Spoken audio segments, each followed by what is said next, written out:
आज भगवत गीता के अध्याय 5 का दूसरा श्लोक है। श्री भगवान बोले, कर्म संन्यास से और कर्म योग ये दोनों में परम कल्याण करने वाले हैं, परंतु उन दोनों में भी कर्म संन्यास कर्म योग साधन में सुगम होने से श्रेष्ठ है। कर्म योग। ठीक। अब ये जो अध्याय चल रहा है, इसमें दूसरे श्लोक में बोल रहे हैं, भगवान बोल रहे हैं, पहले अर्जुन ने प्रश्न पूछा प्रथम श्लोक में कि क्या श्रेष्ठ है दोनों में, कर्म योग श्रेष्ठ है कि कर्म संन्यास श्रेष्ठ। अब इसमें भगवान उनका उत्तर दे रहे हैं। श्री भगवान बोले, कर्म संन्यास और कर्म योग ये दोनों ही परम कल्याण के करने वाले हैं। अब यहाँ पे थोड़ा सा शब्दों की वजह से लगता है इसमें, अब आपके हिसाब से कर्म संन्यास क्या है, कर्म योग क्या है, गीता पढ़ लेते हैं, इसीलिए थोड़ी सी सबको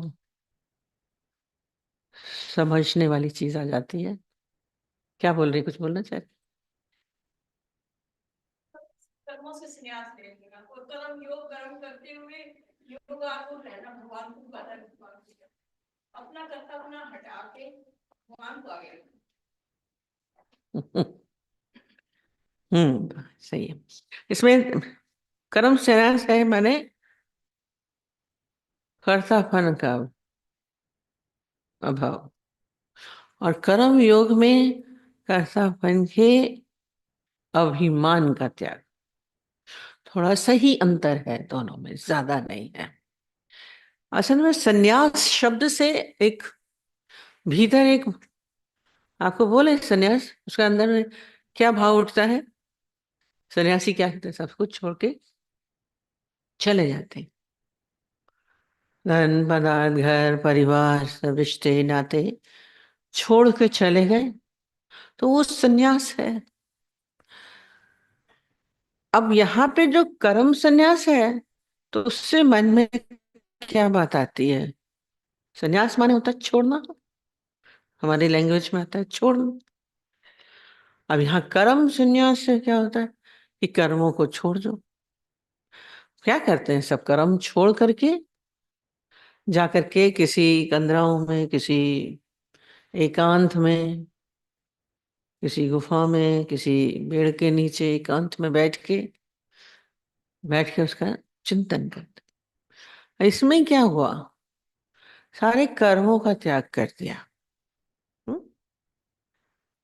अब ये हम बोलेंगे ये कर्म संन्यास है, कर्म संन्यास हो गया, हमने सब कुछ त्यागा।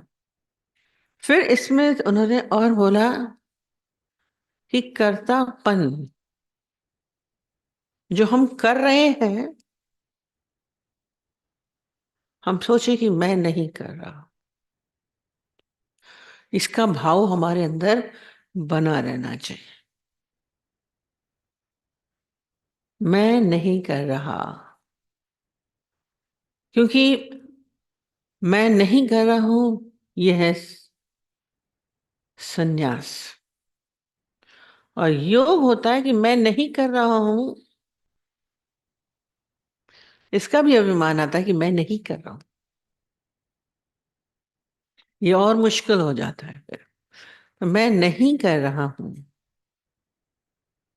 इसको सारा समय ध्यान रखना। माने क्या है?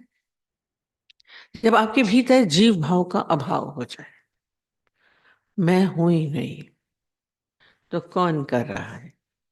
हम्म? क्योंकि यदि मैं कर रहा हूं तो कुछ न कुछ चाहना रहती है। आप सारी जिंदगी मनुष्य कुछ न कुछ करता ही रहता है, कर्म के बिना रहता ही नहीं है। आपने कभी देखा, बचपन से लेके इतने वर्ष हो जाते हैं, जितने भी आपके हुए हैं, आपने किया ही किया है, किया ही किया है। हम्म? छोटे बच्चे थे तो खेल रहे थे, खिलौने से खेलेंगे, कुछ करेंगे। थोड़े बड़े हुए तो बाहर जाके खेल रहे हैं, खेल रहे हैं। फिर और बड़े हुए तो पढ़ रहे हैं, कर रहे हैं, पढ़ाई कर रहे हैं, पढ़ाई कर रहे हैं। फिर फिर बड़े हुए तो फिर क्या हुआ? अब धन कमा रहे हैं, बिजनेस कर रहे हैं, नौकरी कर रहे हैं आप। सारा समय क्या बोलते हैं, मैं कर रहा हूँ, मैं नौकरी कर रहा हूँ, मैं कर रहा हूँ। फिर क्या कर रहे हैं, फिर शादी कर रहा हूँ, कर्म किया ही है। फिर संतान उत्पत्ति कर रहे हैं, फिर बच्चों को पाल रहे हैं, कर रहे हैं, कर्म हो रहा है, को पढ़ा रहे हैं, फिर उनकी शादी कर रहे हैं, कर रहे हैं, कर रहे हैं, है ना? सारा समय कर रहे हैं। बच्चों की शादी हो गई, फिर हमको बच्चों को पोतों पतों को नहीं पाल रहे हैं, यही तो कर रहे हैं। फिर लास्ट में कहते हैं, मर रहे हैं।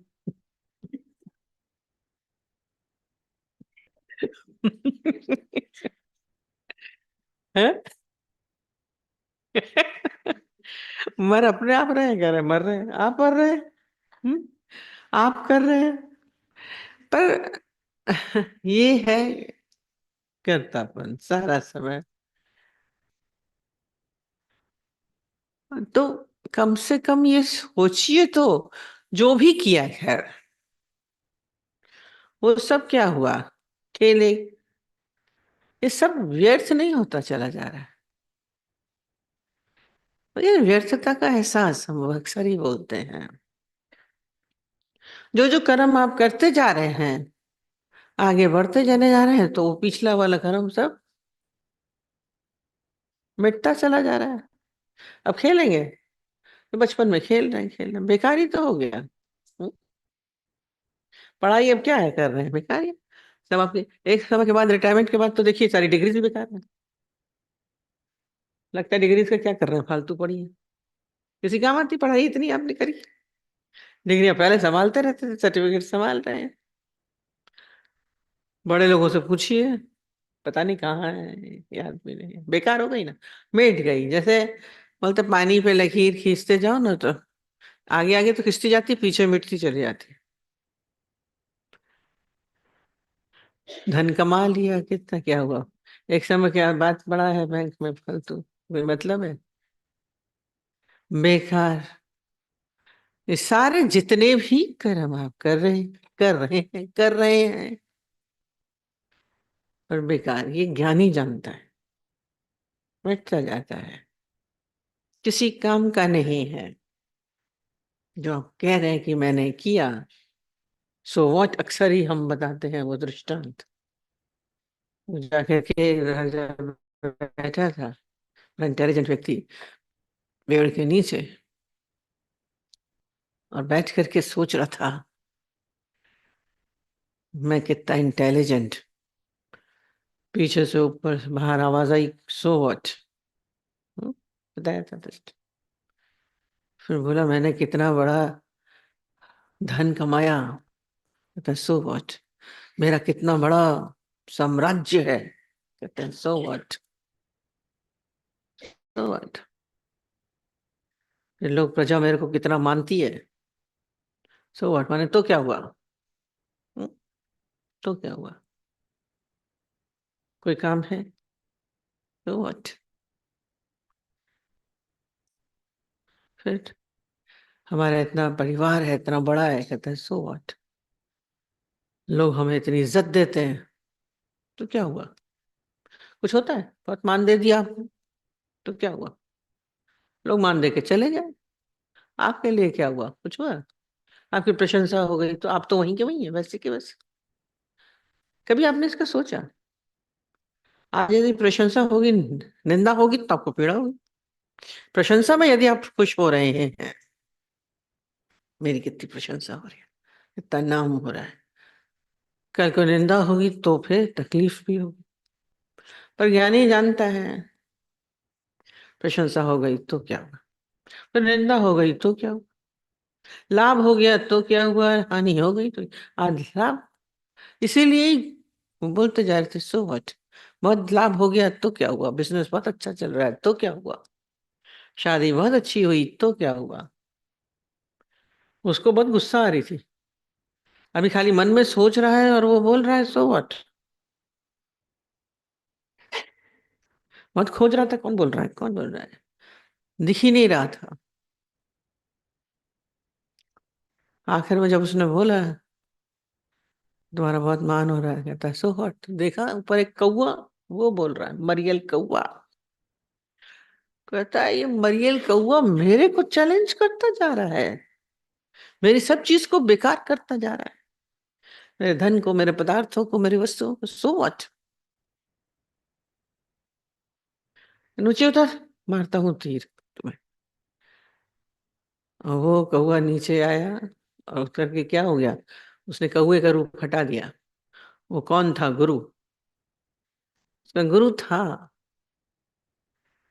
बोला आप ये सब क्यों बोल रहे हैं, कहते कभी तू सोचता नहीं है तूने कि कुछ किया तो क्या हुआ, सो व्हाट, अपने साथ बोला करिए, ये संन्यास हो जाएगा कर्मों का। कर्म तो कर रहा है, प्राणी कर ही रहा है, पर इतराता रहता है मैंने किया।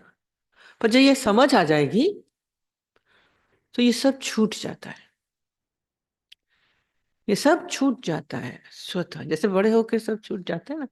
बचपन में आप खेल खिलौने खेलते हैं, कंचे खेलते हैं, ताश के महल बनाते हैं, सब बहुत अच्छा बनाते रहते हैं, पर बड़े होके सब छूट गए हैं। अब कंचे लेके जेब में घूमेंगे, पहले तो कोई छू तो ले कंचे जेब से, लड़ाई करते थे। तो ऐसे ही ये स्थिति आती है कि सब व्यर्थ प्रतीत होने लगता है। क्या हो गया, बहुत मान हो गया तो क्या हुआ, बहुत धन कमा लिया तो क्या हुआ, ऐसी स्थिति लगती है। बहुत पैसा है तो क्या हुआ, बहुत गाड़ी बंगले हैं तो क्या हुआ, आपके अंदर ये भीतर एहसास होने लगेगा ये छूट गया। नहीं है तो आप जरूर और कमा लें, रिटायर होकर लोग दूसरा काम करने लगते हैं, कहीं ना कहीं ज्वाइन कर लें, क्या करें, करना, संन्यास होता नहीं है, फिर कुछ करेंगे, कुछ कर, संन्यास मैं करता ही नहीं, मैं हूं ही नहीं। और यदि फिर योग में क्या है, आप करेंगे तो फिर आपको फिर उसकी फल की आकांक्षा भी होती है। ये जो कर हम योग में निष्कामता आ जाती है,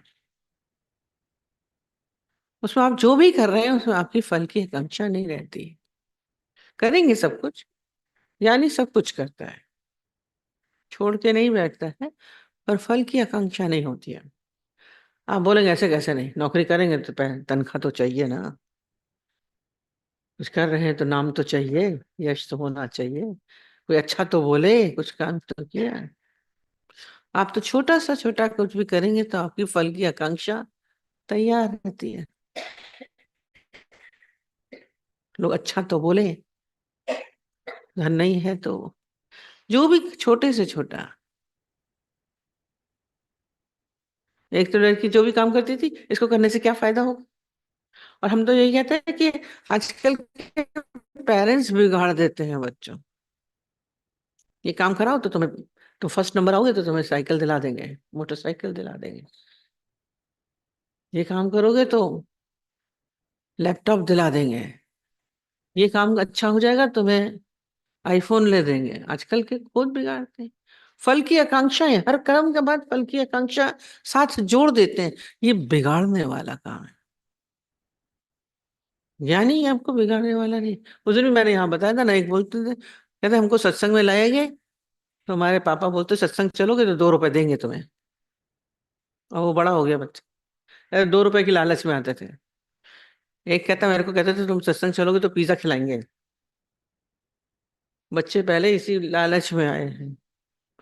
सत्संग में भी लाने के लिए फल की उनको सत्संग से खुद फल की मिल ही जाएगा। जो मिलना होगा कर्म होगा, फल तो अपने आप ही आता है। उसकी आकांक्षा क्या करना। हम सारा समय फल की आकांक्षाओं में ही जीते हैं। ये अंदर से हटाइए। वो सारा समय रील में आता है, लाइक करिए, सब्सक्राइब करिए। कर रहे हैं तो उसका फल चाहिए कि अच्छा तो बोले।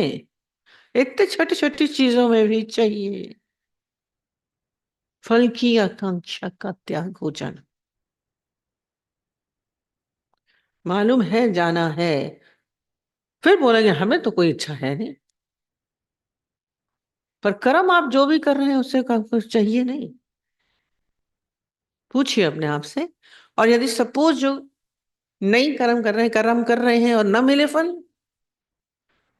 तो आप सोचिए दुख होगा कि नहीं होगा, कमी लगेगी कि नहीं लगेगी। पर कर्म योगी को नहीं लगता है। कर्म कर रहा है, ये करता अपने का भी अभिमान चला जाता है और कर्म के फल की आकांक्षा भी गायब हो गई। इसलिए जो कह रहे हैं कर्म योग ज्यादा श्रेष्ठ है, कर्म संन्यास भी अच्छा है, ठीक है। पहले यह कर्तापने का अभाव हो कि मैं नहीं कर रहा हूं, सारा समय ये कर्म करिए और अपने आप से बोलिए कि मैं नहीं कर रहा हूं। हो रहा है, किसकी शक्ति से हो रहा है, कभी आपने भीतर सोचा। सारा समय बोलते हैं मैं कर रहा हूं, मैं कर रहा हूं। ये तन को सारा समय मैं मान के चलते हैं। ये तन को हटा दीजिए, ये जीव भाव को भीतर से हटा देना। कौन कर रहा है? परमात्मा कर रहा है। तो आपका कर्ता का अपन का अभाव होने लगेगा धीरे धीरे। जो भी कर्म करिए आज उसकी शक्ति कार्य करा रही है। वो बोलते हैं, हमें ये भाव है मैं करा। हम कहते हैं वो विचार देने वाला भी कौन, कि तू ये काम कर। कभी कभी बोलते हैं, अरे मेरे को तो ख्याल ही नहीं आया। कोई दूसरा बता देता है तो उसको थैंक यू बोलते हैं, अच्छा हुआ तुमने याद दिला दिया। पर भगवान आपको सारा समय याद दिला रहा है। वो शक्ति, वो प्रकृति से सब हो रहा है। कभी धन्यवाद दे दीजिए कि उसने करा। इसके बाद भी कह रही भगवान तूने मेरे से करा लिया, धन्यवाद। ये अच्छा विचार दे दिया, धन्यवाद। मैंने विचार किया सारा समय, मैंने किया छोटी छोटी बातों में भी। और जो करेंगे फिर फल की आकांक्षा नहीं, कुछ पैसा कुछ धन नहीं चाहिए तो थैंक यू तो बोले, थैंक यू तो बोले। उसमें कुछ नहीं बताया ना। श्याम डैडी के पास एक छोटी सी बच्ची किसी की पोती थी, और वो बच्चों को बोलते हैं जाओ जाओ पानी का ग्लास ले जाके दे आओ, पानी पिला। और वो ले आके दे दिया। और श्याम डैडी बोल रहे थे मैंने पी लिया, पकड़ा दिया ग्लास। वो बच्ची खड़ी जा ही नहीं रही, वो बच्ची जा ही नहीं रही थी। उन्होंने बोला मैंने पी लिया बेटा, पी लिया, हो गया। तब भी वो खड़ी रही। बोली खड़ी क्यों? कहते आपने थैंक यू नहीं बोला ना। अब उसको सिखाया गया था कि तुम थैंक यू बोला करो जब कोई दे। अब उसको ये आकांक्षा थी कि वो हमको थैंक यू बोले। ये थैंक यू की भी फलाकांक्षा, ये तो छोटे बच्चे की है, आपके ऑटोमेटिक भीतर से होता है। सास की इतनी सेवा कर रहे हैं, बोले तो कम से कम कि मैंने इसकी इतना सेवा कर रहा हूँ। कुछ ना बोले तो कम से कम बोले तो प्रशंसा तो करे, थैंक यू तो बोले। नहीं बोल रहे हो। सास अगर पैसे देगी, प्रॉपर्टी देगी, ससुर प्रॉपर्टी देगा, तो बच्चे बोलते भी नहीं कि मैंने इतना को दिया। आप सबके पीछे कुछ ना कुछ चाहत रख के बैठते हैं, छोटी छोटी। इज्जत तो दे दे बेटा, इज्जत तो दे, पाला है इतने दिन। आकांक्षा, फल की आकांक्षा। और ये फल की आकांक्षा क्या करती है? दुख देती है। और और फल की आकांक्षा भी देखिए, आज बीज आप बोते हैं, अभी थोड़ी ना फल आता है। कितने दिन में आता है? 2 महीने में, 4 महीने में, 6 महीने में। अखरोट को तो 20 साल लगते हैं फल आने में। तो ये क्या होता है, फल क्या है, हम बोलते हैं हरदम भविष्य में रहता है, फ्यूचर में मिलेगा। करेंगे अभी आप, फ्यूचर में मिलेगा ना, पहले तो नहीं मिल जाएगा, अभी किया अभी मिलेगा। तो उसमें क्या आप इतने दिन इंतजार करेंगे? वो क्या कहते हैं, फलाकांक्षी हरदम फ्यूचर में जीता है, भविष्य में जीता है। और दादाजी ने हम लोग को क्या पॉइंट दिया, लिव इन द प्रेजेंट, आज में रहो, वर्तमान में जिए। जो संसारिक होते हैं या तो पास्ट में जीते हैं या फ्यूचर में जीते हैं। भूतकाल या तो पुराना याद करते रहेंगे, मैंने इसके साथ ये किया, मैंने इसके साथ ये किया, मैंने इसके साथ लड़ाई करी, मैंने इससे पूछा, मैंने इसको धन दिया, मैंने इसको पढ़ाया, मैंने इसको बड़ा किया। आप मोस्टली किस में रहते हैं, पास्ट में जीते हैं, उसी को याद करते रहते हैं। हम इतने अमीर थे, अभी बूढ़ा है, बुजुर्ग लोग बोला करिए, वो पास्ट की बात करते हैं। पाकिस्तान में हम लोग इतने बढ़िया गाड़ी थी, बंगला था। पाकिस्तान में जो पहले हमारे जमाने में तो इतने में घी मिल जाता था। अभी भी उस दिन बात कर रहे थे तो दो ग्रुप्स हम लोग के हो गए। एक बोली चवन्नी देखी थी तुमने, दूसरी कहती हम लोगों ने चवन्नी नहीं देखी। दूसरे जो बड़े थे बोले हाँ हाँ चवन्नी देखी। अब किसने चवन्नी देखी, किसने नहीं देखी, अब इसकी भी चर्चा हो रही है। अब चवन्नी चलती नहीं है, देखी नहीं। हाँ? पास्ट में जी रहे हैं, सारा समय पास्ट की बातें। यंगस्टर सारा समय फ्यूचर में जीते हैं। मुझे पढ़ाई करनी है, मुझे बड़ा आदमी बनना है, मुझे भी दुकान लगानी है, फिर इसमें और फायदा होगा। एक दुकान है तो दूसरी दुकान लगा दें, इसको बड़ा करना है, आप आशीर्वाद दीजिए और बड़ी हो जाए, फ्यूचर में और बड़ी हो जाए। दुकान एक के गए थे, आपने कदम पड़े हैं अब तो और दुकान बड़ी हो जाएगी। अरे आप इसीलिए कदम डलवाने के लिए लेके आए। फ्यूचर में जीते हैं, ये फ्यूचर की चाह सारा समय। भविष्य में जीता है ना, फल आकांक्षा हरदम फ्यूचर में जिंदा करती है, फ्यूचर में इंतजार कराता है। और हरदम क्या फल आकांक्षा क्या होगी, अच्छे की, अच्छा मिले, बढ़िया मिले, ज्यादा मिले, जितना है उससे ज्यादा हो, और ज्यादा अच्छा हो, और ज्यादा बढ़िया हो, लाइफ और अच्छी हो जाए, सुंदर हो जाए, आगे पता नहीं क्या है। फ्यूचर में हरदम हम अच्छे की आकांक्षा में, फल आकांक्षा हरदम अच्छे की चाहते हैं। पर आपने चाहना तो बहुत अच्छे की करी, बच्चा अच्छा हो जाए, पढ़ लिख जाए, मेरा नाम हो, मेरा यश हो, मेरी कीर्ति हो, मैं धनी बनूं, घर बन जाए मेरा, गाड़ी आ जाए, आशीर्वाद दीजिए ये गाड़ी आ जाए। बस अब हम बस एक यारी तमन्ना, ये गाड़ी देखिए दीदी, हमको बोले आशीर्वाद दीजिए ये गाड़ी आ जाए। फ्यूचर में छोटी छोटी चीजों में फ्यूचर में बैठे जीते।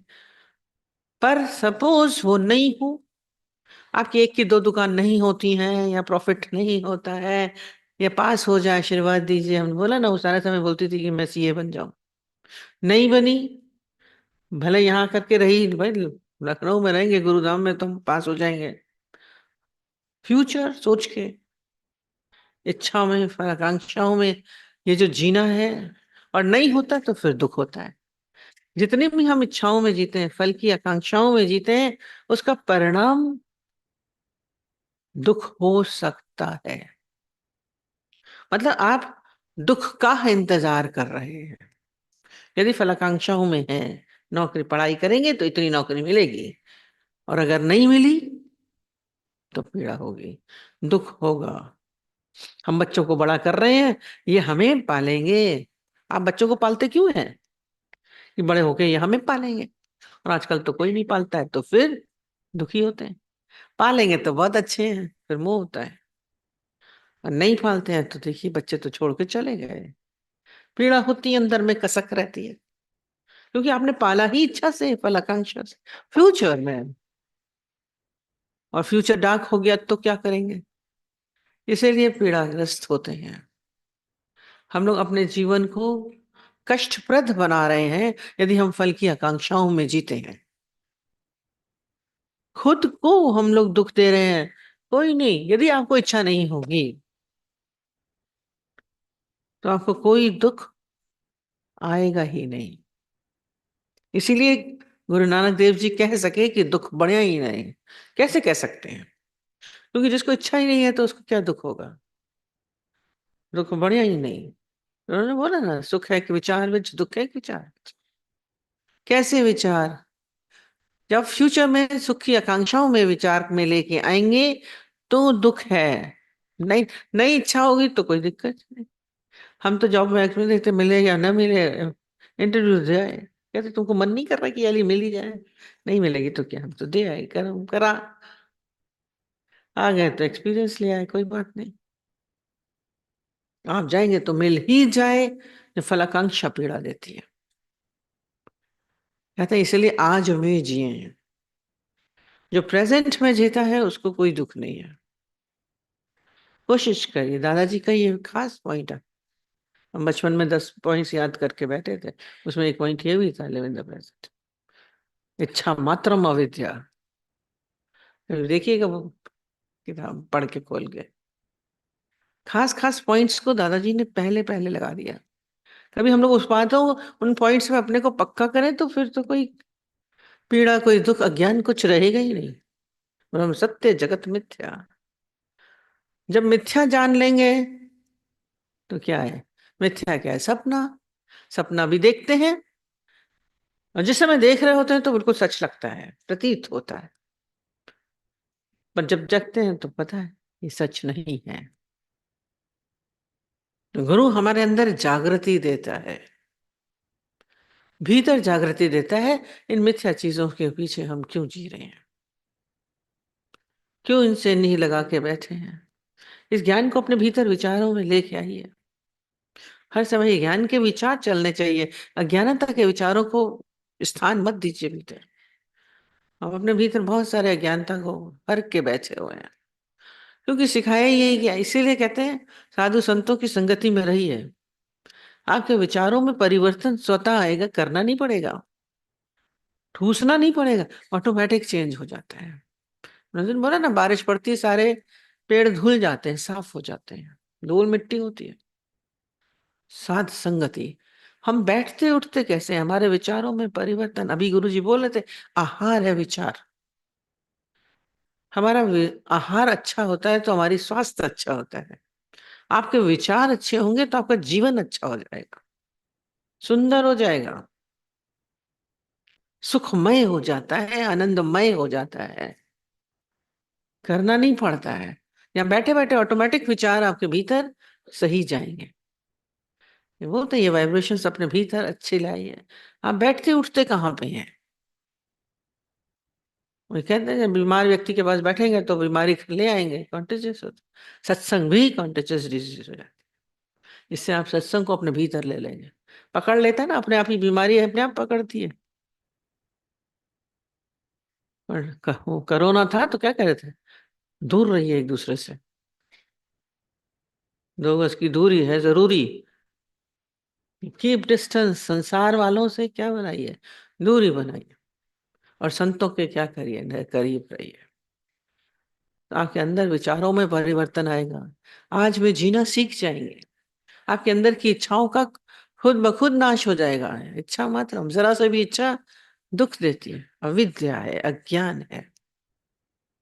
ज्ञानी के भीतर कोई इच्छा नहीं, और आप तो सोचेंगे कुछ नहीं है, फिर हो जाता है। एक इसमें दृष्टांत बता रहे थे, एक गुरु के पास एक व्यक्ति आया, बहुत धन था, पदार्थ थे, सब कुछ था। आके बोला, धनी व्यक्तियों को और कुछ परेशानी नहीं होती है? उसको क्या था? नींद नहीं आती। बोलता है गुरु जी, नींद नहीं आती है मेरे, बस एक नींद दिला दीजिए, और कुछ नहीं, बाकी तो सब भगवान का दिया हुआ है। नींद दिला दीजिए, बड़ा आराम आ जाएगा। जिनको नींद नहीं आती उनसे पूछिए कैसा गुजरता है दिन। परेशानी होती है रात को नींद ना आए तो उठा के चलेंगे फिरेंगे घूमेंगे, उसको भी नींद नहीं आती थी। ये धन पदार्थ क्या होता है, आपकी नींद खराब कर देते हैं। पद प्रतिष्ठाएं आपकी नींद खराब कर देती हैं, सेहत खराब कर देती हैं, मजा नहीं देती हैं। सो व्हाट वाली चीज है। तो बोला बस आप कृपा करिए क्या किसी तरह से नींद आ जाए बस, और कुछ नहीं चाहिए। और वो भी गुरु भी अच्छे थे, थोड़े दिन रह जाओ हमारे पास। और थोड़े दिन रहा कि उनको क्या हुआ, ध्यान व्यान करवाया। रोज ध्यान केंद्र था उनके पास, ध्यान में ले जाते थे, बैठाते थे कई कई घंटे। और जब ध्यानस्थ हुए व्यक्ति को क्या होता है, बहुत आराम आता है, उसको नींद आने लगी। 15 दिन उसको बोला था, 15 दिन में उसको नींद आ गई। और जब नींद आने लगी तो आके बोलता है, कहते क्या हाल है, अब क्या हाल है तुम्हारा, गुरु ने पूछा। कहता हाँ बस नींद ही तो आई है और कुछ नहीं हुआ। बस नींद ही तो आई है, देख लीजिए।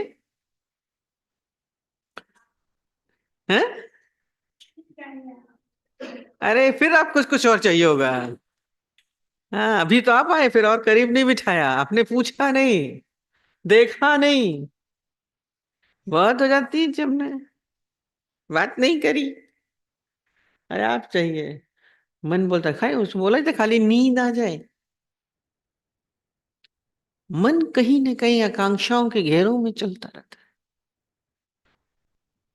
पर योग अपने भीतर सिद्ध करिए। योगी के अंदर कोई फल आकांक्षा नहीं होती है। कर्म भले हो रहा है, कर्म किए बिना तो हमने बोला है, कोई रह ही नहीं सकता है। आप सो रहे हैं वो भी कर्म है, खा रहे हैं वो भी कर्म है। आप कुछ साधना के लिए भी कर्म कर रहे हैं, वो भी कर्म है। मैं साधक हूं, मैं साधना कर रहा हूँ, ध्यान कर रहा हूँ, कर रहे हैं, तो कुछ न कुछ तो करिए। कर्म से तो छूटता नहीं है, पर भीतर से कुछ करने की चाह खत्म हो जाती है। आकांक्षाएं, फल की चाहना नहीं रहती है। सुख मिल जाए, शांति मिल जाए, आनंद मिल जाए, इसको भी बोलने की जरूरत नहीं है। आप सुख स्वरूप है, आनंद स्वरूप है, मांगने की क्या जरूरत है। अगर बोलेंगे कि सुख आ जाए, आनंद आ जाए, आप फिर भी दूरी में रहेंगे। आकांक्षाएं हमें पीड़ा देती हैं, और जो फल की आकांक्षा रहित है वो कर्म योगी है। तो इसलिए बोला ना, कृष्ण क्या बोल रहे हैं लास्ट में, कि इन दोनों में कर्म संन्यास से कर्म योग साधन में सुगम होने से श्रेष्ठ है। सुगम है, इसको सब कोई कर सकता है। अभी अब अंदर में बोलिए हमें कुछ नहीं चाहिए, बोल सकते हैं। बहुत कम से रह रहे हैं। हम्म, बहुत कम से रह रहे हैं, चाहिए बहुत कुछ चाहिए। बोल ही नहीं रहे, देखिए सिर ही नहीं हिल रहा है। फल की आकांक्षा में ही बैठे हैं, कमाल की चीज है। तभी कर्म योगी बन सकेंगे। वो बोल रहे श्रेष्ठ है, श्रेष्ठ। अब श्रेष्ठ को पकड़िए ना, कम कम क्यों होते हैं। कर्म योग श्रेष्ठ है और सुगम है, मतलब कठिन नहीं है। अगर आप अभी चाहेंगे हमें कुछ नहीं चाहिए, कभी थोड़ी देर बोल के देखिए अपने अंदर से, मुझे कुछ नहीं चाहिए। एक अजीब शीतलता, आनंद का अनुभव होगा, शांति का। खाली आंख बंद करके बोलो मुझे कुछ नहीं चाहिए, हल्के हो जाएंगे। धन पदार्थ नहीं चाहिए तो नाम चाहिए, यश चाहिए, नहीं हो तो स्वास्थ्य चाहिए। कुछ ना कुछ चाहना है भीतर। वो आपको क्या करती है, पकड़ लेती है, जकड़ लेती है, आपकी श्रेष्ठता को कम कर देती है। इच्छा क्या करती, कम करती है। अक्सर ही हम बोलते हैं ना, जब देखा तो बोलते हैं बच्चों के पास गए, और जो बच्चा क्या कर रहा था, सारा समय पसंद की चीज थी, पता नहीं आइसक्रीम क्या पेस्ट्री थी, उसको देखे जा रहा था, केक को देखे जा रहा है, देखे जा रहा है। इच्छा है तो दिखता है, वो क्या करता है, कम कर देता है। सब उसके ऊपर हंस रहे हैं, इसको केक चाहिए। वो और कहीं देख ही नहीं रही थी, एक ही तो टॉफी का एक वो रखा था उसको, वहां पे गए मुरादाबाद में, टॉफी का डिब्बा सौंफ का पड़ा था, उसको ही देखे जा रही है, थोड़ा सा दे दिया, उसका जी नहीं भरा, फिर और चाहिए था। तो सबको हंसी आ रही थी, बैठ गई टेबल के ऊपर कि हमको ये चाहिए। ये बच्चे की चीज है, पर आप बड़े सब कुछ न कुछ भीतर देखिए चाह रहे, कम हो जाएंगे, छोटा करती है इच्छा, निम्न बनाती है। हंस रहे हैं लोग, है ना, सब आपके ऊपर हंसेंगे, अच्छा नहीं होता है। श्रेष्ठता में आइए, हर चीज तो श्रेष्ठ चाहते हैं, कपड़े अच्छे चाहते हैं, है ना? घर अच्छा चाहते हैं, गाड़ी अच्छी चाहते हैं, सब श्रेष्ठता चाहते हैं, श्रेष्ठ हो। तो अपने भीतर भी श्रेष्ठता का ही अनुभव करिए, जीवन सुंदर हो जाएगा। हमने अपने जीवन को क्या किया है, निम्न स्तर पे लेके आए हैं, ज्ञान में आए हैं, हमारा स्तर ऊंचा होना चाहिए। बहुत दिन हम अज्ञानता में जी लिए, बोले सुगम होने से श्रेष्ठ है, साधन में सुगम है, और सब करने में दिक्कत है। और जो साधना, ध्यान, धारणा, समाधि लगाते हैं, बैठ करके पूजा पाठ करते हैं, तप करते हैं, बोले बैठ गए बर्फ के अंदर, बैठे हैं, तप कर रहे हैं, कठिन है साधन, बहुत कठिन कठिन साधन होते हैं, कान छेद के पता नहीं खींच के बैठे हुए। हम तो देखे कुंभ में बड़े अजीबो जी जमीन के अंदर बैठे हैं, बहुत साधना करते हैं, बहुत कठिन साधनाएं हैं, और कह रहे हैं ये तो कर्म योगी तो बहुत, जहां बैठे हैं आप इच्छा रहित हो सकते हैं, बल्कि आकांक्षा के बिना रह सकते हैं, कुछ करने के बिना भी सुगम है। कितना मेहनत पड़ेगी, इच्छा रहित होने में मेहनत है। अभी बोलिए मुझे कुछ नहीं चाहिए।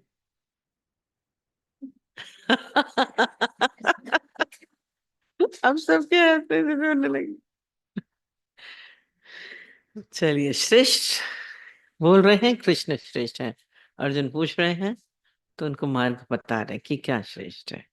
भली भांति निश्चय कल्याण का साधन को कहिए, और ये कल बोला, मानेगा वही जिसके अंदर श्रद्धा होगी, शरणागति होगी, तभी आप मान सकते हैं। नहीं तो मन मानता नहीं है, इच्छा के बिना कैसे रहेंगे, कुछ तो चाहिए ना, जीने के लिए चाहिए ना। हम बोलते हैं यहाँ पे आते ही मांगने के लिए हैं, गुरुओं के पास भी मांगने के लिए आते हैं, कुछ दे दो कुछ दे दो। मुन्ना, हम तो सत्संग खत्म हो गया, निकल गए बाहर, फिर दरवाजा खटखटा के बोली हमें कुछ कहना क्या है, फिर झोली फैला के, मेरे एक बेटे के पास मकान हो गया, दूसरे बेटे के लिए आप दे दीजिए, आशीर्वाद दीजिए। नॉक करके दरवाजा, बेडरूम का दरवाजा खोल गया। चाहनाओं का अंत नहीं होता, ये जीवन अपने लिए हो गया, अब बेटों के लिए चाहना हो रही है, कभी अंत है नहीं होगा। ये बोला ना, बनती जाती है आगे, मिटती जाती है, बेकार भी है, ये बोला पानी की लकीर की तरह है, मिट भी रही है, मिल गया तो क्या हुआ, मिट गई। पर बोला, हम रोज बोलते हैं मैच्योरिटी लाइए, प्रौढ़ता लाइए अपने भीतर, ज्ञान की छूट जाना चाहिए संसार, कंचे छूट गए ना, कंकड़ पत्थर छूट गए। हम बताते हैं अपने, जाते थे खूब सारे फ्रॉक में, खूब सारी चीजें, पत्थर सुंदर सुंदर स्टोन्स भर के ले आते थे, समुद्र के किनारे गए तो भर के, मम्मी कहती पूरा बालू बालू गंदी मिट्टी भर के आई, वो उलट देती थी तो दुख होता था, अरे मेरा फेंक दिया, व्यर्थ है। जब बड़े हैं वे व्यर्थ जानते हैं, छोटे को तो उसकी कीमत लगती है, उनको बटोरते हैं। आप भी संसार को ऐसे ही बटोरने में लगे पड़े हैं, धन पदार्थ यश बाल बच्चे संबंध बटोरने में लगे हैं। बाद में बोलेंगे क्या फायदा, अभी तो पढ़ लें, शादी कर लें, बच्चे हो जाएं, बड़ा बटोर रहे हैं, परिवार बड़ा करते जा रहे हैं, और वैसे भी सब छूटेगा तो पीड़ा है। हल्का करके रहिए, ठीक है।